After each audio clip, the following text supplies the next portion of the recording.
Welcome back to BNB YouTube channel. Hope you guys are doing well. Hope you had a nice game. I'm going to give you my match review, match reaction from Brenford to Chelsea 2.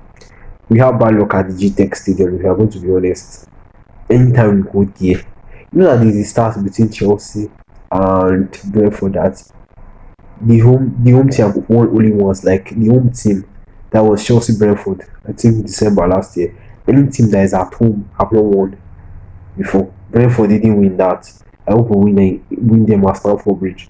That is Chelsea Brentford never goes in our favour. We never get that is 3 straight draws at the G-Tech Stadium. I thought we were going to get the win, but unfortunately we didn't. So yeah, let's dive straight to today's analysis and what we should have done and what we shouldn't have done. People are on Esmeralda's neck because he rotated too much. I supported this 100% because the amount of fixtures we are going to have. We have lost two key players already. Palmer is back. We have lost the lap.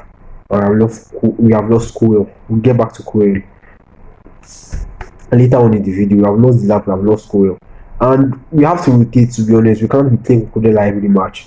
We can't be playing Palmer every match. If not the lap was around, I'm not sure we'll play Joao Pedro. Joao Pedro would have rested.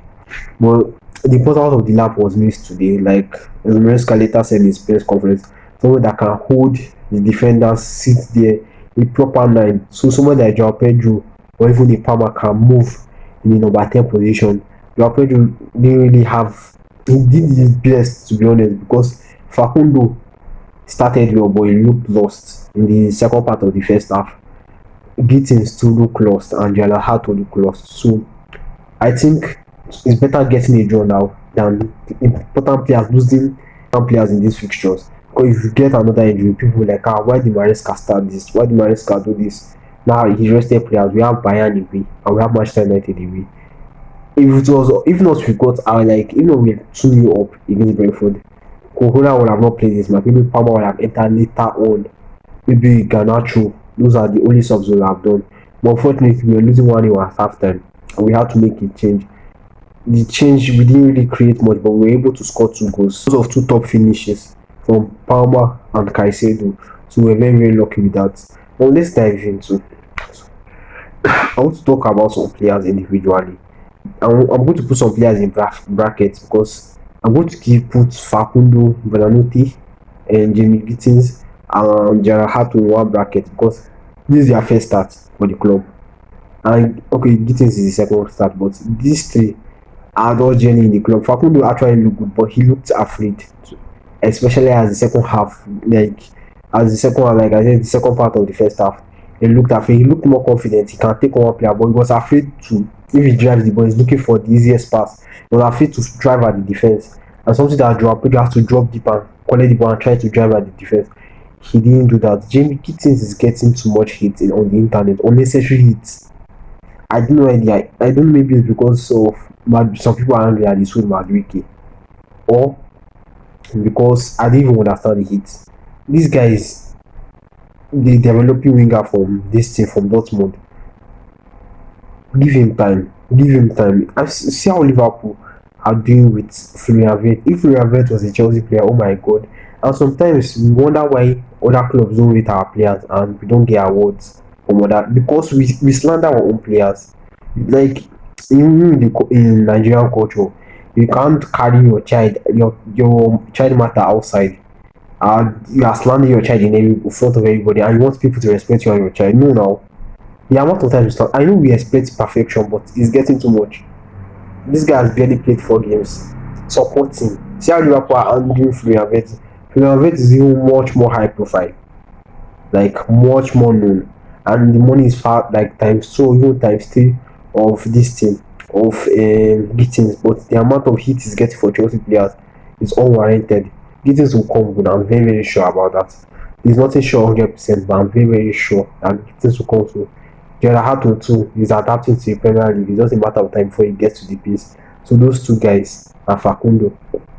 Now there are 2 players I want to talk about in another bracket and underperform heavily. For me, Pedro Neto is underperforming. I prefer Neto on the left hand side than on the right hand side. What about Pedro Neto? I don't like players getting hit when they get stinkers.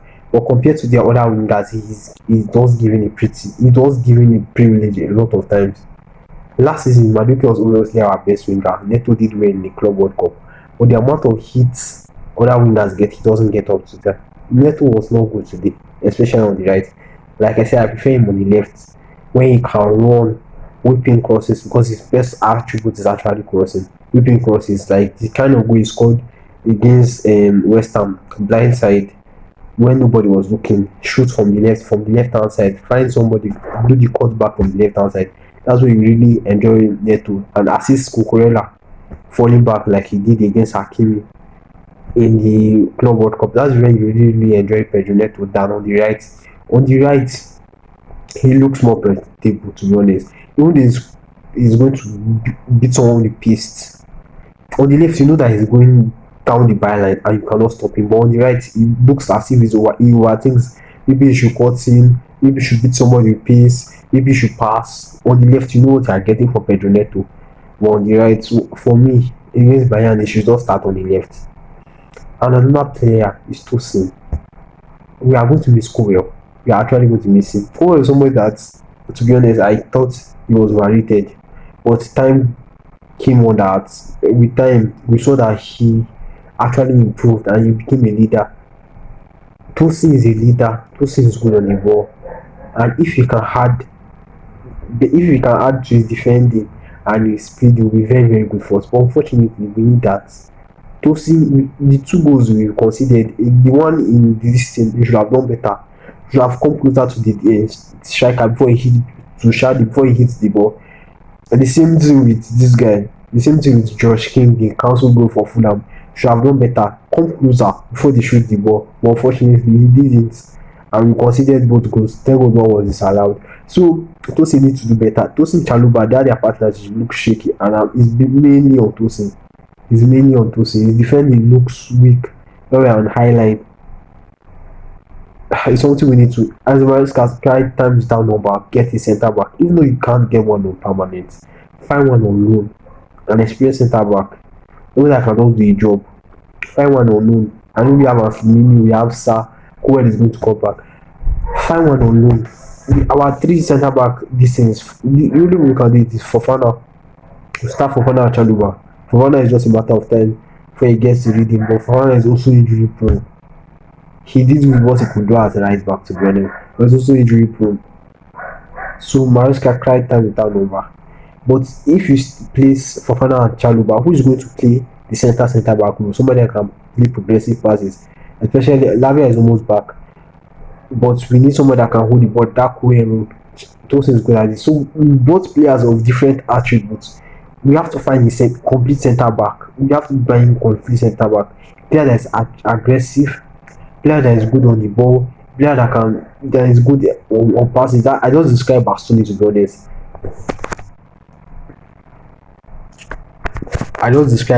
To be honest. Someone that is aggressive, that is good on the ball, know how to defend wide spaces.